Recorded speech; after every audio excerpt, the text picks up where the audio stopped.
Hello, everyone, and welcome to the Random Episode. This is the podcast where you watch a random episode of a TV show from a random series that neither of us have ever watched before. I'm Varun. And I'm Christie. As always, thank you, large Jesus, for that amazing intro song. You are truly a good friend. Thank you, large Jesus. So this week, we are talking about the show Never Have I Ever, Season 3, Episode 5, ... Been Ghosted. This one aired August 12th, 2022 on Netflix. Now, the summary from IMDb for this episode is, a charity event gives Debbie the chance to polish her rusty flirting skills. As awkward vibes between Fabiola and Anissa lingers, Paxton offers advice. So, Christy, what did you know about this show before watching it? So this show has actually been on my want to watch list for a few years, probably since it came out a few years ago, mostly because I knew it was a Mindy Kaling show and I love everything Mindy Kaling does. We obviously are both fans of The Office, like Absolutely. Mindy's kind of first big thing. And then I also loved Mindy Project. She did this other show, Sex Lives of College Girls. It's really good. It's excellent. So I loved that. And then I knew she was behind this one as well. And I don't know. I just hadn't had the time, or I don't know. I just didn't really seek it out to watch it. But I do feel like I knew a fair amount about what it was going to be like. And I had a feeling it would be good because it's Mindy Kaling. So what about you? Well, I'm a bad Indian, and this is right up your alley. It's right up my alley. And I always saw the trailer when it came up on Netflix. You know, it'd run, and I would log it. I'd be like, I need to go watch this show. This looks like it'd be a good show to watch. And then I just never did. Mm-hmm. I probably went to Mindy Kaling's other project, The Office, and watch The Office on instead. repeat. Yeah, because that is my life. Yep. So that's about it. That's all I knew about it from the trailer that would pop up on Netflix. But yeah, it always piqued my interest. So I was really glad that we got the chance to watch this. Yeah, same. So let's dive into the episode. For this one, I think we're just going to go straight down the storyline and just discuss it that way. So right off the bat, I mean, I watch all my shows with the captions on. Mm-hmm, same, obviously. And at the very beginning, it says McEnroe, and then you hear this voice narrating. And it's John McEnroe who is narrating this. This is the part of the show that I do not understand is why is John McEnroe the narrator? It doesn't check out to me.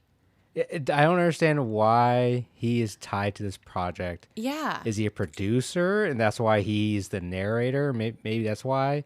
But I am not understanding how he's tied. How is an old white man the narrator of this show? Yeah. It's not as if, one of those shows where it's the elder selves voice recapping their... Like Bob Saget in How I Met Your Mother. Exactly. That's a classic. Yes. No, I had the same thought. I was very thrown off and almost not turned off, but just kind of wondering, yes, why is this old white man connected to this young Indian girl? Maybe it's just they got a famous person and they were like, we got John McEnroe to narrate this. Let's do it. Yeah, I don't know. Maybe there's some sort of explanation earlier on in the series, or he's somehow integrated into the show in another way. I don't know. That was my big wondering. And honestly, the one thing that stuck out as not feeling good about this show, to me at least. It was just odd. Yeah, it was just weird. It was just odd. That was just my main first takeaway. Yeah. All right. So, and this episode had a nice recap, a very fast recap. But essentially, Debbie, who's our main character, is in high school, and she had a great relationship, I guess, from a boy named Desi, I believe was the name. I didn't even catch it. Did you think it was a relationship, or was it just they went on a date? It was something, yes. I don't know if I would call it a relationship. They went on a date or something. I mean, in high school, a date is a relationship. That's true. That's possible, yeah. And she's just spending the whole time waiting for a text. She's waiting for a text, and it's not coming. It hasn't come yet. She even gets a wildfire alert, and she ignores it because she's waiting for the text. Yeah. But it also sets the stage of us knowing that we are in California because, she's got wildfire alerts on her phone. Yeah, good catch. So she's wondering about, is she being ghosted? Yes. Okay, so here's my question for you is, when we were in high school, like texting wasn't really a thing yet, right? I mean, some people were getting cell phones and texting a little bit, but I wasn't texting people, especially at the rate that people are today. So my question is, what would have been ghosting for us in our time in high school? That's an interesting question that you bring up because I do think that we had cell phones in high school. Were I you got my. texting people in high Oh, school? absolutely. Like at this rate? Yes. Okay, well, I didn't have that plan. It was too expensive for my family. So myself, like I didn't text because it cost money. Definitely. I think so. I got my cell phone. I thought it was very late in my high school career to get a cell phone. I think I got mine midway through junior year of high school. Yeah, that's like when I got mine. Right. Yeah. And I mean, I had mastered the whole like being able to put it in my pocket and knowing, memorizing the three. Oh, you were doing the T9 The T9. under the desk. Yes, yes. I had that mastered. Wow, okay. And yeah, I would text a bunch in junior year and senior year. Okay. Now, if we're gonna talk before that, Yeah. then I don't know, probably just like not calling someone. Well, yeah, because I mean, honestly, and even after I got a cell phone, we called people's houses all the All the time. time. Like All my the time. high school boyfriend, like we had to call each other's houses to talk to each other. Yep. So I was thinking about this and I'm like, I guess if I didn't want to talk to them, I would tell my parents, like, I'm not home, or like have my parents intercept the phone call for me when they called my house. I think I did that to boys in high school and middle school. It's like I just pretended I wasn't home when they called my house phone because that's the only option I had. And that's a big move to call the house phone. That's a Yes. bold move. It's a lot easier to call a cell phone or even just obviously to text a cell phone too. It's so much easier to do that. Yeah. It takes a lot less guts to do that. But to call a house phone, you have to be some strong intent to I know, call but the house that's like, all we had for a long time. And so I think we had to, but yeah, I mean, in that way, I don't know, it was like more meaningful conversation because you actually had to like work up the courage to call somebody's house to talk to them. And then when you ghosted that, I guess maybe it was easier to ghost because you could just be like, oh, my parents didn't let me go on the phone or I don't know, something, but You are forgetting about one oh no, Varun, I'm not forgetting. AIM. AIM. That obviously. is where you would really be ghosting someone. 100% this is where I ghosted people. Oh, so you are admitting now to ghosting people in AIM. Well, and I feel like people ghosted me through AIM. Like Oh, sure. the classic in my experience was putting up the away message, right? And so you could put up your away message, but you could still message the people that you wanted to talk to. So I did that, and I know people did that to me too, was just like have your away message up, pretend you're gone. And you usually had it say like, oh, I'm off doing something amazing and with people cool and all that stuff to like make yourself seem really cool and then not talk to them. I don't think I ever ghosted anyone. Oh, well. I was too eager for attention and for relationships with people, so I don't think I ever ghosted anyone. Yeah, I don't know. So I feel like AIM was really our version of cutting off communication or having, that constant communication. Right. I was agree. definitely on AIM way more than texting. Even through college, I was on AIM constantly.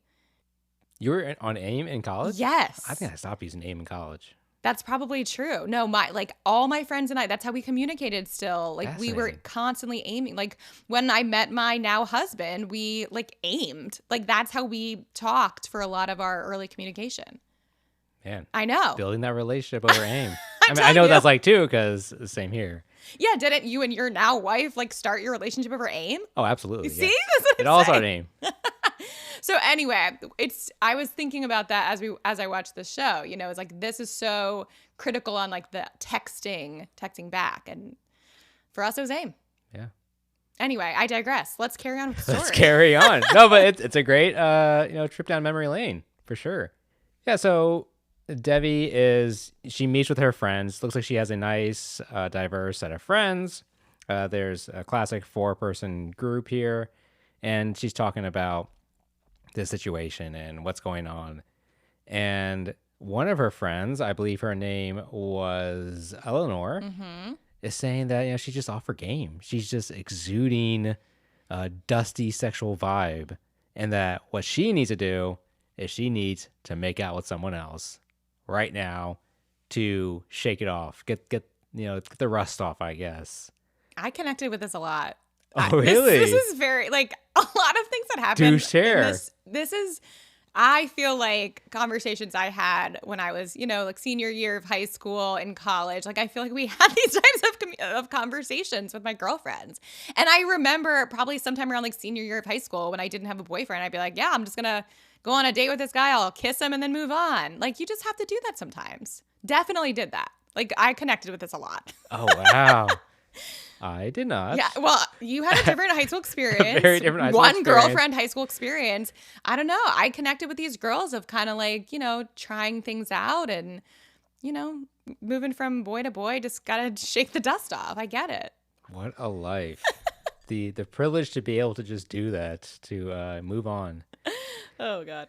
But, one of the friends, so she's originally talking to two friends, and then one other friend sits down, and there's a complete awkward look between Anissa and Fabiola. Yeah, on the topic of kissing, right? Because they're Yes. like, oh, kissing changes everything. And Fabiola and Anissa. Share a look. And we, obviously, Varun and I, who haven't seen this show before, don't know, but you could tell. Something's happened happened between these two. Yeah, yeah. So that I couldn't wait to find out more. And yeah, I mean, it's not much more to it, but we do find out more later. Yeah. But yeah, so they all get invited, and then this charity coffee house is going to be put on by the drama club. This is where it all goes down. This is where everyone comes to make out and, have a good time at the high school. Okay, this does not seem far-fetched to me either, Varun. I don't know if you ever went to one of our like coffee house nights at our high school. I went once to perform. Oh, yeah. See? Like I definitely went to at least one of these. And I wouldn't say everybody was making out and stuff, but I mean, this is a real thing that people go to and the performances happen and, people get excited. But ours were supervised, though. Yeah, so was this By one ostensibly. chaperones. Like, in I mean, theory, they were it was no. not even- There were some chaperones, but yeah, maybe like the sponsor teacher who they don't care. As a high school teacher, they don't care. They don't care. Just do you. But yeah, no, obviously this version in this show is an extreme version of, Right.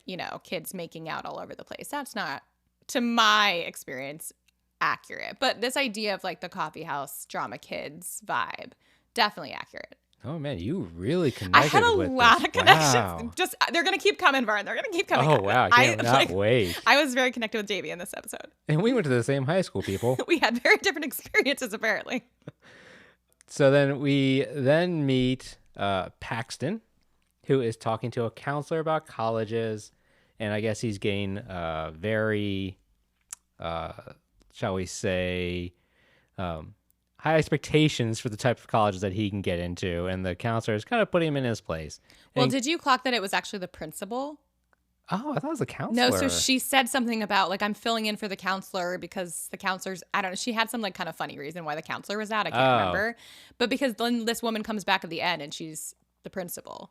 I just assumed that she was like, I don't know. And I think it was supposed to be funny. Like to me, this principal character was pretty funny. Just the like one-liners and stuff she had. But yeah, that's from what I gather. She was filling in for the counselor. okay, gotcha. Mm-hmm. Okay. Well, I mean, I liked the principal. She was very funny. Mm-hmm. Yeah. But the guy clearly was not a high schooler. The actor, let's just say that much. He looked really old. Yeah, I And agree. my wife / producer had a big problem with not only his age, but everyone, all the other actors' ages in this show. So Okay, that's interesting. I feel like this wasn't to me that bad. really, Did she think that the girl actresses also looked older? yes, except for Debbie. I think Debbie was the Yeah. only one who looked like in high school, but everyone else looked much older. Maybe. I don't know. Has she spent a lot of time with high schoolers lately? The high school girls No. look very mature a lot of the time. So I believed all of these women as high school girls. Okay, But I could see the Paxton. What about Ben? Ben looked old. Yeah. He did look old. Yeah, I could see the boys maybe. But to me, the girls could have easily been high school girls just from high school girls that I spent time enough. with a lot.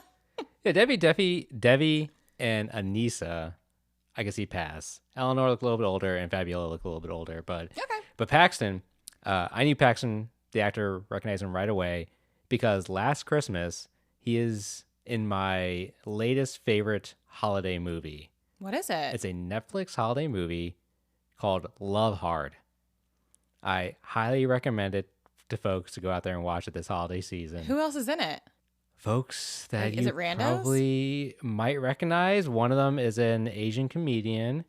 Another person is an actress. Did I see this? I don't know. Okay, But it is real. I loved it. I saw it once by myself, and then I had my wife watch it again. Okay. I loved it. So. And is he the main character in it, or he's just in it? No, he's a side character. Okay. Well, now I'm intrigued by that. I feel like I have seen that title before. Maybe I watched it. I don't know. It's on Netflix. It's I mean, a Christmas Netflix season, movie. you're just throwing on movies left and right. So who even knows? Exactly. Okay. So I did not recognize him. So maybe I hadn't seen it. And in that movie, he is not playing high schooler. He is a guy in his 20s or something like that. Okay, fair. Yeah. I don't know. Well, so clearly, again, like we didn't know this character, but it's pretty obvious that he's like popular, the hot guy. I mean, he said he wanted to start a beer pong club. So, Right. we know he's edgy and he drinks in a high school. So cool. So that's the vibe we're getting. And then when the principal, I guess, is recommending to help out at the drama club night, he's like, that's for dorks, but Right. fine. So yeah, you can kind of tell he's cool. The cool jock type. Yeah. But he agrees to go. Mm-hmm. And then we go back and we meet Debbie's mother and cousin. I know. I couldn't tell at first if it was a sister. Right. But Couldn't cousin, tell, yeah. but it's cousin. Yeah. The Indian accents are strong from both of these women. Yeah. It's not a natural Indian accent. Oh, yeah. What's your analysis of the Indian kind of cultural representation? Well, we didn't see a whole lot of like cultural representation, Okay. which is perfectly good and fine and normal. yeah. Like you don't have to stereotypically put Yeah. every mom into a sari. For sure. We know not. Yep, that's correct. Yeah. So I loved it. I thought it was great. Again, we are all normal people. Yeah. We wear normal American clothes too. Yeah. You know? That's great. But it's great because they used not the same names for grandparents. Like they called the grandmother, I forget the name that they used, but they had a endearing name for the grandmother. Yeah, I did catch that, and I noted that I did Indian not term, yeah. know that term, so I assumed it was like an Indian thing. Yeah, but it's not the same one I used, but Oh, that's okay, fine. interesting. And Pati, Yeah, okay. that was the one. But it was good to see them, and I guess that this cousin who's been staying with them, which is also very normal. My parents' house was and is and will probably continue to be a long-term extended hotel. Yeah. Because family members are constantly coming and staying in my parents' house for days, weeks, months at that's a time. true.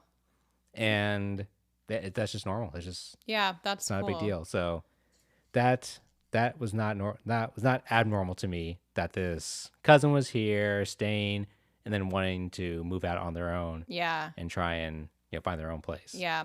I also made a huge connection in this scene because Debbie's mom immediately clocks that she's wearing a low-cut shirt. This is also classic my experience. Anytime in high school that I was dressed even remotely, I won't even call it slutty, like low-cut, immediately my mother told me to cover up. Like she was not okay with me exposing any of my skin and body parts. And I did exactly what Debbie did, which is like, okay, I'll put on this giant sweater. And then as soon as you leave the house, taking it off. And I'm going to still wear my low cut shirt when I get there. So great. Again, like every scene, I'm like, yep, this feels accurate. This feels accurate. So many accurate connections. That was my experience too when I wanted to wear my low cut shirts out. I know. Did you ever get slut shamed for your clothing the way that we did?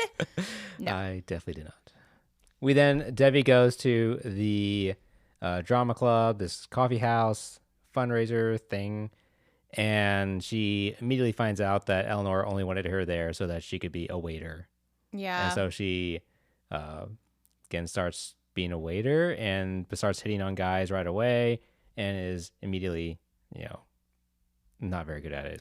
Well, we need to talk about this whole element of the Ben of it all, right? Like yes. Ben is, there's clearly something going on with her and Ben, right? Yes. There's a lot of looks between them. And so she tells Ben, I'm going to make out with somebody. And Ben's, okay, fine, I'm going to make out with somebody. And they're competing to see who can make out with somebody. But you can totally tell they're into each other, in my opinion. Well, in the earlier scene where they're in the cafeteria or whatever study hall area, and Ben is there on the Yes, side I noticed him. overhearing, and when he overheard that Debbie has this plan to go and make out, he makes it look like, oh, his interest is piqued. So I thought, okay, this is clearly a love interest, and then we get to the scene, and he's just a dick. I think that's typical guy, But that's what typical high that's school what you all guy. do, That is Varun. what we do. That is what we You do. can't just come out and say that you like the person and you want to kiss them. You have to make it a competition and be a dick about it. Well, because you want them to make the move. You want them to express their interest. Because if you put yourself out there as a man to God. express your feelings and you get shot down, then it's just embarrassing. Well, that's and how, you're- but that's for everybody. But that's clearly what's going on here is That's they clearly what's going on. both are just acting like dicks to each other because, they're trying to one up each other, Right. which, classic. I completely get this. Yeah. And so they're trying to scope out, and Ben's got his whole thing with the drama girls and can easily get them, but then is deciding not to. But then when Debbie sees Alejandro, who initially was a just nerdy guy with his sweater on backwards, that was a great scene. And then when he gets up on stage and starts singing and does the Ed Sheeran effect, I thought that was so funny about how when a died. nerdy person, starts playing music and is really good at it, a dork becomes attractive, and that's the Ed Sheeran effect. I loved it. It was so funny. I'm dead. I literally wrote in my notes, this is so accurate. I'm having so many high school flashbacks. This is 1,000% accurate. I cannot tell you how many boys in high school and college were like not that cute or not good people, and I was in love with them, obsessed with them because they could either sing and or play guitar. Like this is my 1,000% God. accurate. Oh There were my so many God. boys at our high school, I won't name names, that were like in chorus. We had this a cappella group that I yeah. was really obsessed with. One of them eventually kind of became like sort of YouTube famous. I won't drop any names, but he was pretty cute, but definitely the singing made him way hotter. But we had, literally you and I were the other day talking about like the battle of the bands. Like we had a couple bands at our school. None of them were that attractive, but when they played, whoo, we were obsessed. Yeah. This is a real thing. Like having the guitar in your hand makes you so attractive. Still to this day, I'm like, this is so accurate. So this is what I'm saying. This show is so good at capturing just accuracy. And I love that now there's a name for it, which is the Ed Sheeran effect. I die. Because we didn't have Ed Sheeran back then to like make this a thing. And it is a thing. I love it. So to our teenage boy population out there that's definitely listening to our podcast, just know you pick up a guitar and, girls will instantly fall for you. It's true. It's accurate. So yeah, it was great. So then we hop back over to our other storyline, which is the mom and Kamala, and they're at her new apartment, and it's looking a little dingy, but it's okay. It's her place. She's happy. And then a bunch of children burst into her apartment, and come to find out that they are in an apartment complex for aspiring child actors, which is a real place. Really? Yes, because I listened to another podcast, Pod Meets World, which has got the 3 actors from Boy Meets World. Uh-huh. And they all used to live at a complex just like this. Really? It was known as a known apartment complex that kids would go and live there because they're trying out doing auditions, and it was cheap rent. And But they live with their parents, right? Or they just live by themselves? yes, when you are a child actor, you have to live with your parents, right? You have to have someone who's over 18. Okay, well, so maybe so not your sometimes it's parents. not your parent. Ooh. Sometimes it's a guardian. And this is a real thing. And as they said, or adults who have quit their jobs to come support their aspiring children. That's true. Also, like that's Yes. 100% true. So, Yes. because so many child actors out there, after listening to this podcast, especially, they mentioned about how parents have had to quit their job to support and move out to LA. Yeah. To support their. Well, kids' I mean, dreams. did you read the Britney Spears book? Like, this is classic Mickey did Mouse not. Club stuff. Is the same thing happened to her? She moved out to a. I mean, I can't remember the exact details, but it's a really simple. I mean, anybody who did like Mickey Mouse Club, it's the same thing of your parent just has to follow you around while you're booking gigs and all of that stuff. But I didn't realize this was a thing that they all would live in the same complex. Yeah, this is it. It was That's a known. wild. I think it was called. I forget what it was called in this show, but I think in from the actors from Boy Meets World who did this podcast. I think it was called the Oakwoods.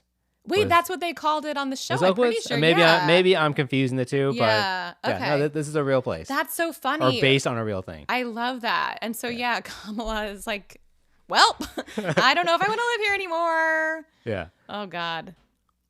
After that, we then, again, we're hopping back and forth here with the storyline, and we go back to the coffee house, and Debbie is, approaching Alejandro, is able to get through all the other girls who are now fawning over him, and mentions that she plays the harp. I love this. Which is just great.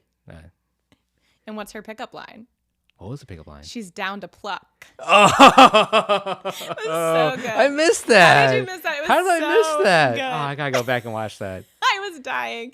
It was just so good. And it works, right? Like he is into her now and she's going to get Alejandro. Oh my God. And then Ben is also going to get the girl he's interested in, I guess. I don't know if he's interested in her, but it's the one he has his sights set on. The one who is willing to make out with him so that he can make Davey jealous. Yeah.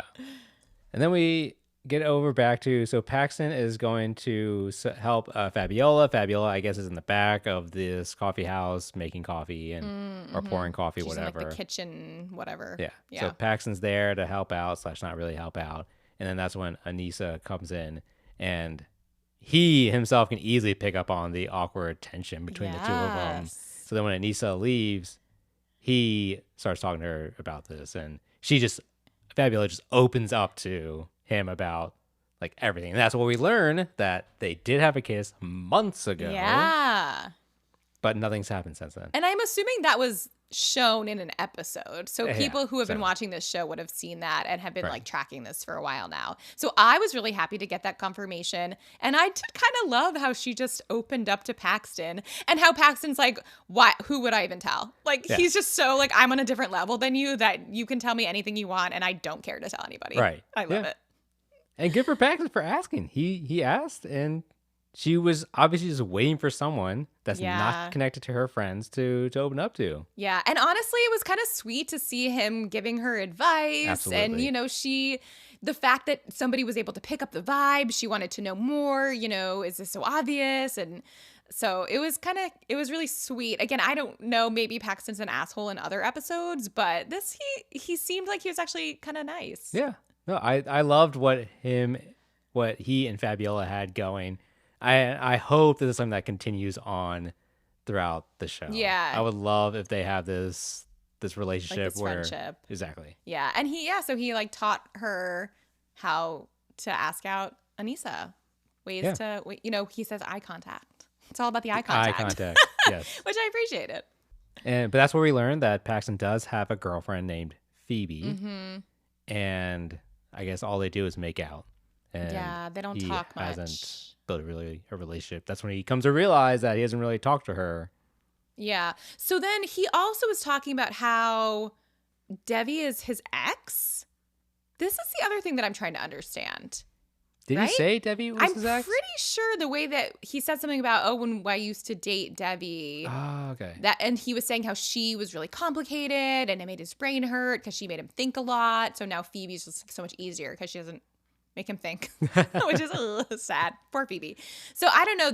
This is when I was really trying to figure out the dynamics of everybody's relationship, because I'm like, okay, wait, Paxton would have dated Debbie, but then he seems like he's so above this group. So he clearly wasn't because he was on their level. I don't know. All my wires were like spinning in my head. But it would make sense because later when they were talking, Debbie and Paxton, they seemed to have that familial relationship. Right. Yeah. And this being season 3, and just given the constant themes and tropes of these types of shows, that was my understanding. And I assumed that they were in a relationship in previous seasons, and now they're just friends. Right. And then we also learned that Anissa and Ben were in a relationship. Oh, I missed that one too. I missed so much. This is clearly my vibe. Yeah, so at some point towards the end, I think this is after Ben's making out with his drama girl. He runs into Anissa And they're like, oh, weird. Like, how are you doing? I guess you're making out with this random drama girl now. And it was the vibe that Anissa and Ben had also been a thing at some point. Because then I think Ben is like, don't fall for a friend. And that makes Anissa nervous or something that she's falling for her friend. I don't know. They definitely had vibes that they had dated. I just thought that he did something. He just wronged her because he apologizes to Maybe. her. I just thought he wronged her in some way. I didn't. Maybe must have missed it if he said that they were in a relationship. But Yeah. Anissa is not going to take his advice. Well, yeah. I mean, she probably is like, this guy's an idiot. Like, Right. why would I ever Because listen he to him? is an idiot. He is kind of an idiot. He's got nothing going for him. Ben sucks. Yeah, I don't know. There's not much redeeming about him in this episode. But again, like, high school girls are into that. Like, we like boys with no redeeming qualities who kind of suck. It's appealing for some reason. No hope To for our the nice undeveloped guys out brains. there. No, hope for I know the nice guys guys are not going to be successful. I know. Oh, gosh. I was successful, though. I will say that. Thank God. Yeah, see, there's one good example. But Debbie is with Alejandro on the stairs. They're kissing, making out. And he asks her to be his girlfriend. And then this is when the lights come on. Mm-hmm. And she realizes he's not cute at all. And he's no longer playing a guitar. So he does not have any appeal right now. And he has tinted sunglasses. Oh my tinted gosh. glasses. Yeah, sorry. like he was clearly a nerd at this point. And yes, the fact that he is, can you be my girlfriend? And then he said something about having other girlfriends, avatars online. on the Yeah. internet or something. And I'm like, oh no. So yes, she realizes immediately that this was probably a mistake. Man. But the principal does come in, breaks things up, calls them all perverts, which was so funny. I thought she was hilarious. She really was. And then she sees Paxton, asks how volunteering was, and he says that he likes helping people. Yeah. So good for you, Paxton. I mean, at the end of the day, he didn't have to do any actual work. He just got to help out Fabiola, which seems like a great deal. Yeah, Build a little relationship. I loved it. absolutely. And then Debbie talks to Paxton, and that's where we see something must have been going on in the past, and they have some history. Yeah, and again, because they're all like, oh, I guess you've moved on. I just feel like it was kind of a similar conversation that Ben and Anissa had, that Paxton and Debbie had, of like, oh, I see you making out with somebody new. Guess you've moved on. Good luck. So Yep. It was interesting just to kind of try to untangle those relationship webs. Yep. And then our final scene with back at the apartment with the mom and Kamala is she tries to get out of the lease, but it's going to cost her deposit, which was first month's rent, which I was like, okay, that makes sense. Last month's rent, I was like, okay, that makes sense. And then 3 months rent in the middle. I was like, oh, that sucks. It was rough. I love the way she referred to the children. I think she said, like, these kids are in horror films. Like, they're creeping me out. It was so fun. Yeah. She was hilarious. Yeah, she was good. Oh my gosh. But yeah, so she has to, I guess, just stay in this apartment and work it out. Yeah. And And the Godspeed. mom tells her, this is you standing on your own. This is going to be a great story that you tell your kids in the future someday. Yeah. I'm interested to know more about her story. I think Yeah. that would be interesting to see how, like, where she's come from and where she's going to go. Yeah, I'm curious her age, first off. Good point, yeah. I think she seems to be college age or Maybe even, like, out of 20s. college. Yeah. Yeah. Like, maybe just graduated. She needs to find her own place finally or something like that. Getting pressure from her grandmother, apparently. Yeah. So I could see all of that. But I'm intrigued to know what else happens with her. Absolutely. And then finally, as we wrap up our storylines with the other folks, Anissa and Fabiola, they turn to each other in the parking lot. And just as Fabiola is about to use the new technique she learned from Paxton, Anissa just comes out with it and says, and asks her out. I love it. It was great. I It was loved great. it when she just says, we should date. I Yes. can tell we like each other. Let's just do it. Yeah. I'm like, oh, I love that. It was wonderful. It was so sweet. I hope it works out. I mean, because their whole concern, right, is it's like a friend group of 4. So if 2 of them date, they're a little concerned, like, how's that going to go? Also, I know Fabiola is out, but I don't know if Anissa is out. Oh, good question. That's another maybe complication. I mean, maybe because she's obviously dated a boy, so maybe she's out as bi. I don't know. But from what I could gather only Fabiola was like definitely out. So that'll be interesting as well. How did you tell that Fabiola was out? She said something to Paxton about like, I don't even like boys. Oh, yeah. She made some comment about Yeah. not liking So you boys. don't think that, I thought you were talking about like to her family. I mean, that was obviously would be a big deal yeah. I mean, maybe, but the community. fact that she's just kind of like going around talking about it to random people at school, it makes it seem like she's pretty open about it. So I just assumed that. But I don't know. That would be, I mean, their storyline is also super interesting to really know kind of where this came from and where it's going. So I'm intrigued. But then Anissa seems pretty open to just be like, yeah, let's date. So maybe I think she's got to be out too, yeah. Yeah, I don't know. So we'll see. But I hope their friend group remains intact no matter what happens because they seem like a really nice, cute, tight-knit friend group.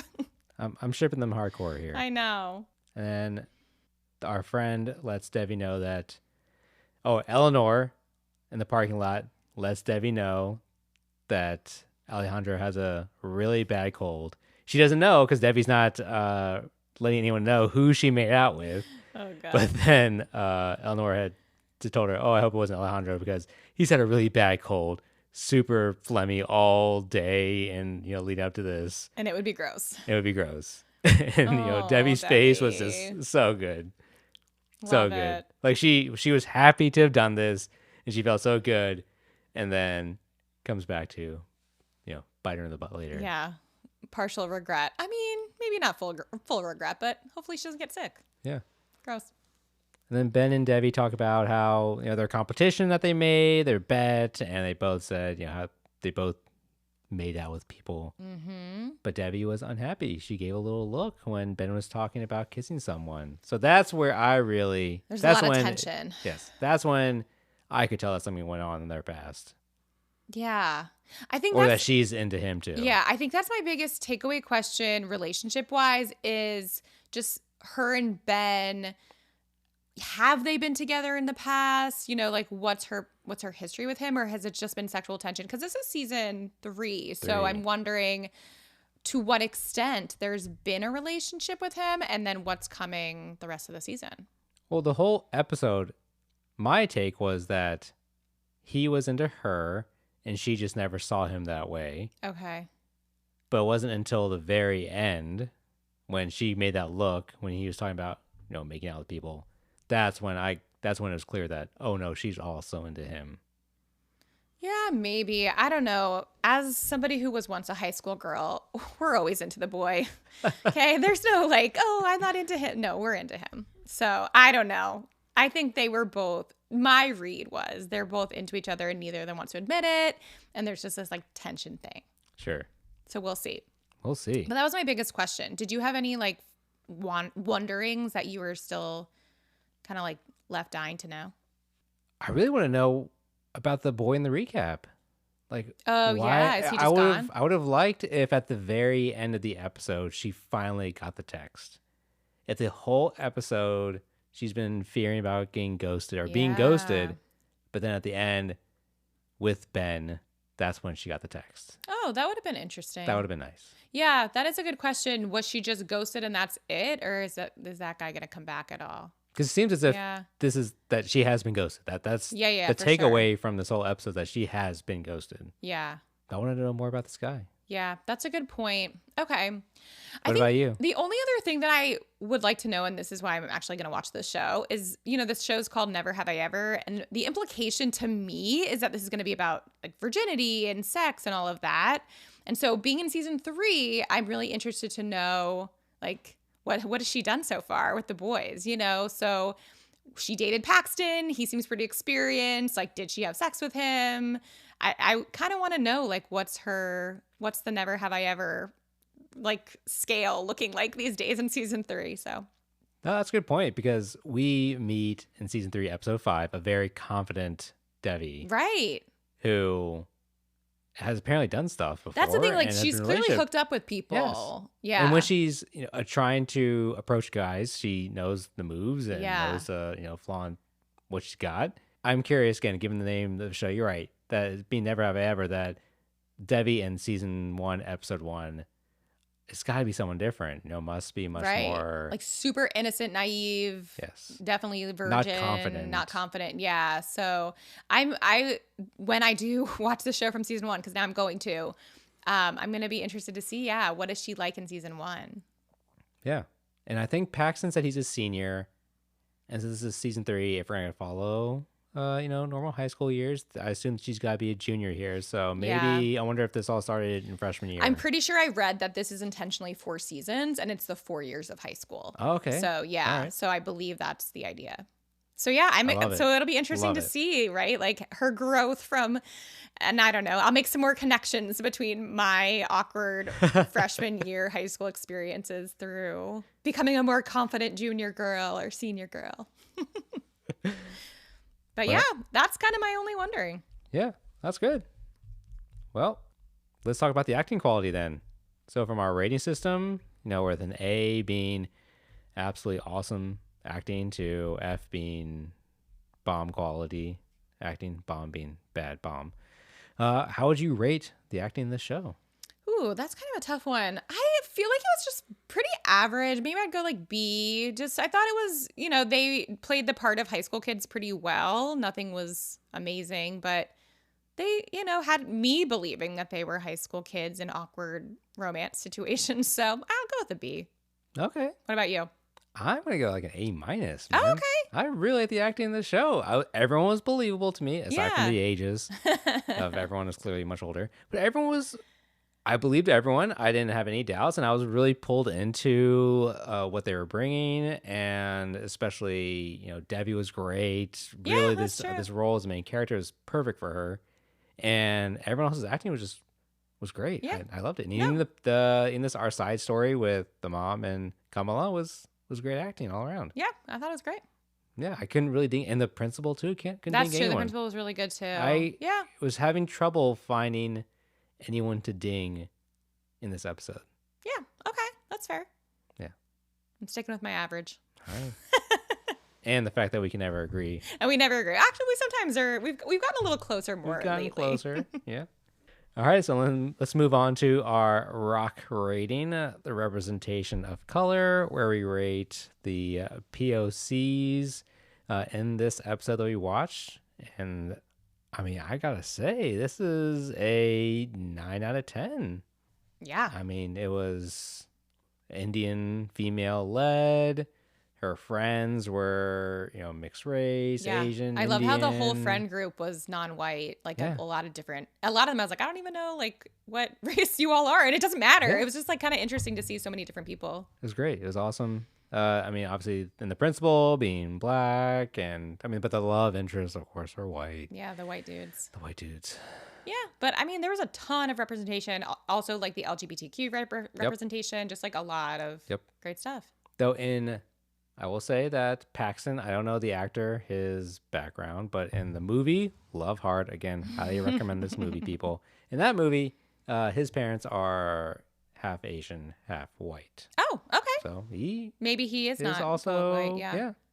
Well, I thought it was great. Yeah, it was all around great. All right.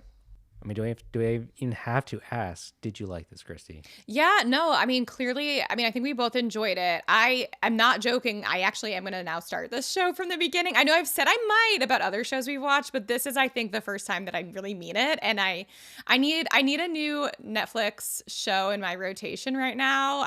To replace Emily in Paris. God help me get that show out of my life. It's so terrible. I still watched it, but it's so terrible. But this will be a great replacement for that. A better Netflix situational real show like this. Yeah, that's great. It's great. I liked it a lot. I really enjoyed it. Yeah, and I think my wife and I are planning on going back and rewatching this. The only concern is that she'll start it without me and that she's probably upstairs watching it right now without me. But because it's that good. Yeah. No, I literally wanted to. I didn't want to watch more of it before we did our podcast recording, but I was like, wait, I want to keep watching this. So now I get to because we've talked about it. So I'm excited. Well, that is awesome. Well, thanks for listening, everyone. Remember to follow us on Spotify or wherever you're listening to us. And if you like what you hear, please rate us 5 stars. Please, please, please. And also make sure to follow us on Instagram at the Random Episode Pod. Finally, And most importantly, come back next week for our next random episode. Bye.